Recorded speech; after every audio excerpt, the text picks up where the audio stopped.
My dog attacked my stalker after he broke into my house. Now my SIL says my dog is too dangerous to be around my niece. Feel like I'm going crazy. I'll never forget the sound.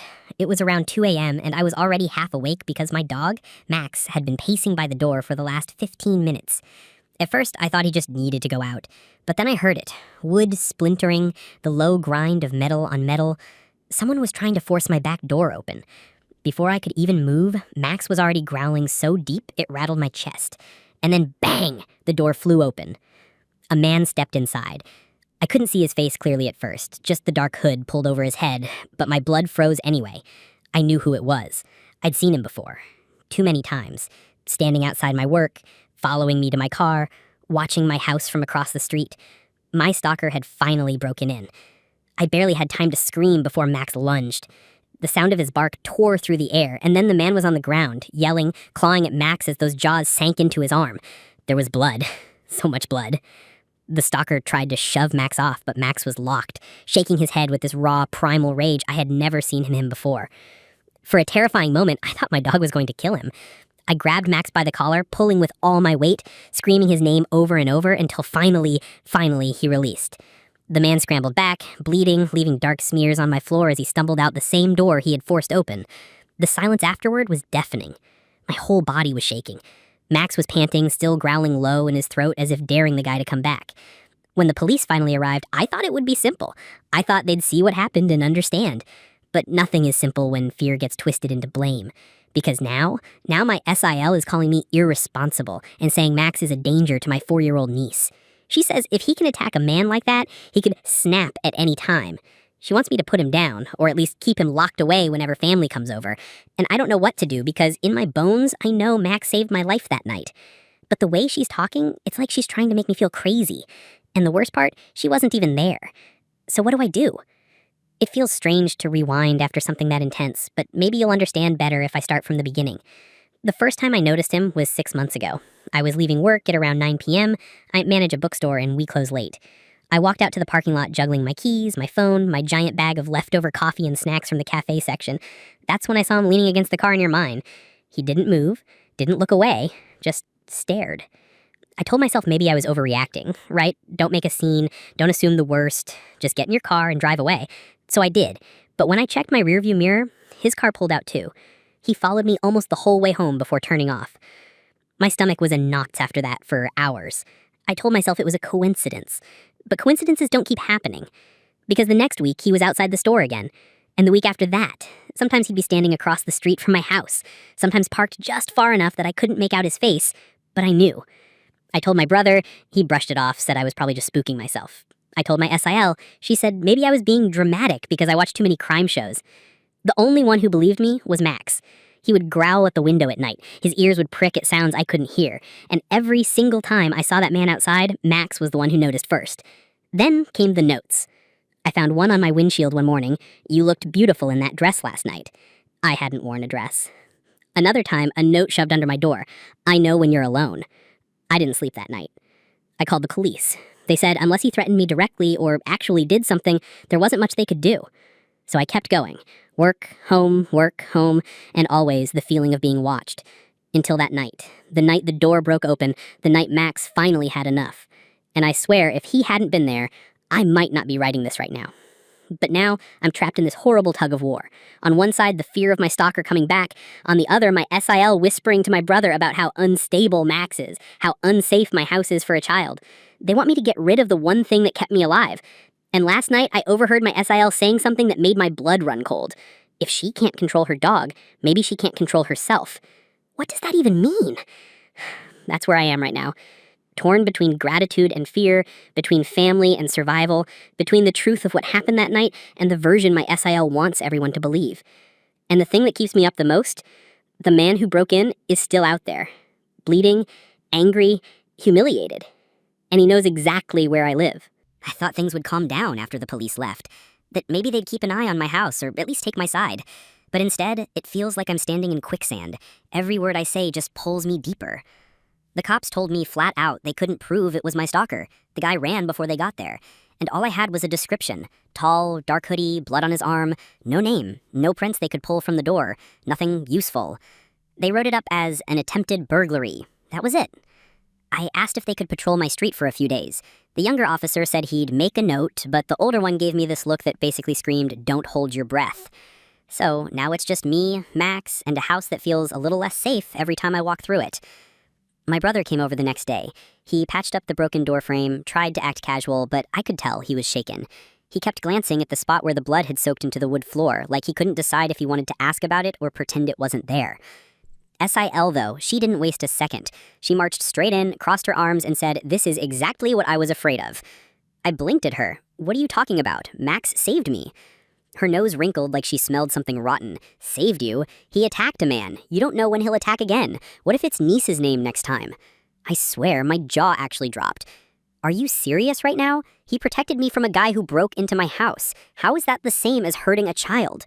But she just shook her head, muttering about unpredictable animals and bad environments. The kicker? My brother didn't say anything. He didn't defend me. He just stared at the floor. That silence hurt worse than anything she said. The next few days were a blur. I tried to go back to work, tried to act normal, but every time the bell over the bookstore door jingled, my stomach knotted. Every time someone in a hoodie walked past the window, I felt my throat close. Max wouldn't leave my side. He even started following me into the bathroom. When I tried to shut the door, he scratched until I opened it again. Part of me hated it, the constant reminder, but another part felt safer than I ever had before. Then came the family dinner. My parents invited us all over, and of course, SIL decided to make it her personal crusade. She launched into a whole speech at the table about responsible pet ownership and how not everyone should have big dogs. I clenched my fork so hard my hand hurt. Max is not dangerous. He stopped a man from hurting me. She shot back, or maybe he overreacted. Maybe he'll stop the wrong person next time. And there it was, the little digs, the sideways glances, the way she made me sound unstable, like I was imagining threats that weren't there. By the time dessert rolled around, my dad was shifting uncomfortably, my mom was wringing her hands, and my brother looked like he wanted to disappear. I left early. That night, I sat on the couch with Max, curled up against me, his big head heavy on my lap. I ran my fingers through his fur and whispered, "You're not dangerous. You're the only one who believes me." And then I heard it. A tap on the window. I froze. My heart stopped. Another tap. Slow, deliberate. I turned my head, and for just a split second, I saw the outline of a figure on the other side of the glass. And then it was gone. I didn't even realize I was screaming until Max leapt up, barking so violently I thought he'd break the glass himself. By the time I worked up the courage to yank the curtain back, the yard was empty. But the window? There was a smear. A dark, greasy handprint right on the glass. I didn't sleep that night. Not a second. I just sat there, with every light in the house blazing, Max pacing the floorboards like he was hunting shadows. The handprint on the glass mocked me. I'd wiped it once, then stopped, then traced the shape with my finger like it might explain something. It was wide, too wide to be mine, pressed low against the pane like someone had crouched there just to watch me. When morning finally came, I called the police again. They came, took a look, and you know what the officer said? Could have been a smudge from before, hard to say if it's recent. I wanted to scream. Before when? I clean my windows every Saturday. There hadn't been anything there last week. He offered to make another note. That was it. I felt like my whole body was buzzing. I wanted to grab him by the uniform and shake him until he understood, but instead, I just stood there, nodding like a polite idiot, while the fear roared in my skull. Later, when my brother came by to drop off some groceries, I showed him the handprint. His face went pale. But before he could say anything, Syl piped up from the doorway. "Really? That's what you called the cops about? You're just feeding into this obsession." "Obsession?" I snapped. "A man broke into my house. Another man was outside my window. I'm not making this up." She crossed her arms, lips tight, eyes narrowing like she was the only sane one in the room. "You've convinced yourself there's some stalker, but maybe Max is just giving you ideas. You know dogs can sense their owner's stress and act it out." That was the moment I realized she didn't just think Max was dangerous, she thought I was dangerous. The more she said it, the more my brother started to nod. Not fully agreeing, but not fighting her either. I felt something break inside me. That night, I sat on the couch with Max pressed to my leg, his body warm and solid. I stared at the window, waiting for another tap, another shadow. But nothing came. It was almost worse. The silence felt like bait. Days passed, each one heavy with tension. I carried pepper spray everywhere. I checked locks 3 times before bed. Every creak in the house made me jump. Then my brother called. He said, "We're having a family meeting. About Max." I nearly dropped the phone. A meeting about what? He hesitated, voice low. She thinks it's not safe for niece to visit unless you rehome him. I couldn't breathe. My grip on the phone tightened until my hand ached. She wants me to get rid of him. He looked, he sighed. I just think it might be worth considering, that's all. He's a big dog. People are nervous. After what happened was he saved my life, I shouted. Max lifted his head from my lap, ears pricked at the sharpness in my voice. I hung up before I could say anything worse. That night, I lay awake with Max guarding the foot of the bed, the weight of everything pressed down, the disbelief, the isolation, the thought of losing him.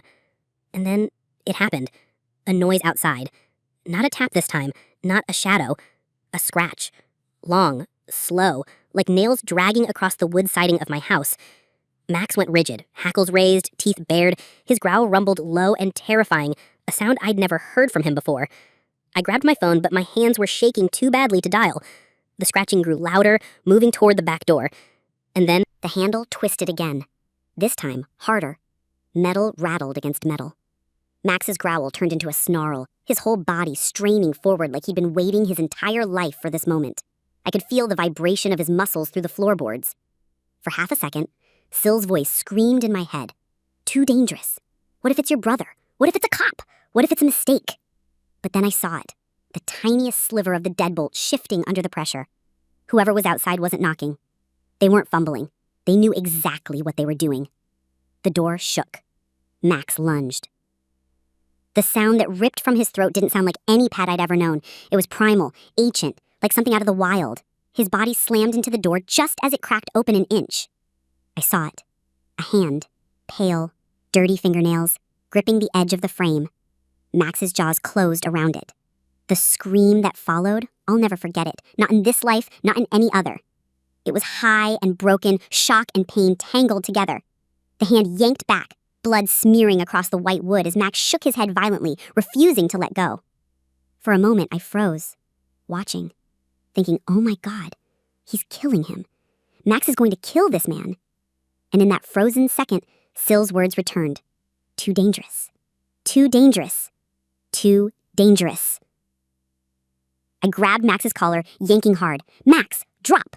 He released instantly, obedient even in frenzy, his mouth dripping crimson. The figure outside stumbled back into the dark, gasping and moaning.